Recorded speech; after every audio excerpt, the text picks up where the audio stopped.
বছরের প্রথম কালবৈশাখী ঝড় ও দাবদাহে সাতক্ষীরায় ক্ষতির মুখে পড়েছে আমের ফলন।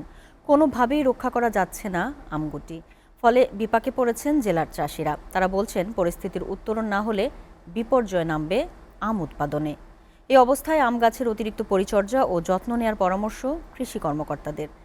সাতক্ষীরা থেকে শাহিন গোলদারের প্রতিবেদন। খরতাপ ও বছরের প্রথম কালবৈশাখী ঝড়ের সাতক্ষীরার আমবাগানগুলোতে গুটি ঝরে পড়ছে। এতে আশানুরূপ আম উৎপাদন নিয়ে চিন্তায় পড়েছেন বাগান মালিক ও চাষিরা। তার উপর পোকার আক্রমণ ও প্রতিকূল আবহাওয়ায় লোকসানের আশঙ্কা করছেন তারা। প্রতিটি গাছে প্রচুর গুটি ধরলেও ঝরে পড়ছে সেগুলো।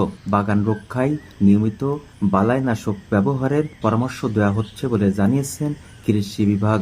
এবছর বৃষ্টি কম, তারই ফলে আজকে থেকে আবার ঝড় শুরু হয়েছে। এখন আমের এই গুটি নিয়ে আমরা এখন চিন্তায় আছি। আমরা আম বেশি সংগ্রাস চালাই, ঝড়ে সব পড়ে গেছে। এখন বৃষ্টি হয়েছে, আমের বোড়া গেছে নরম হয়ে। আশানুরূপ আম উৎপাদন নিয়ে চিন্তায় পড়েছেন জানান চাষিরা।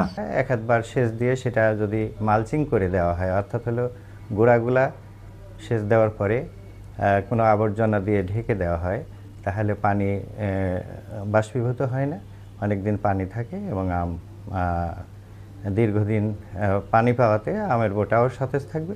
বাগান রক্ষায় নিয়মিত বালাইনাশক ব্যবহারের পরামর্শ দেওয়া হচ্ছে বলে জানান কৃষি বিভাগের কর্মকর্তা। প্রচুর পরিমাণ আমের গুটি ঝরে গেছে, আর সেই সাথে সাথে এক ধরনের জাপ পোকা এবং খড় পোকা, এই দুটোই মিলে আমরা ব্যাপক ক্ষতিগ্রস্ত।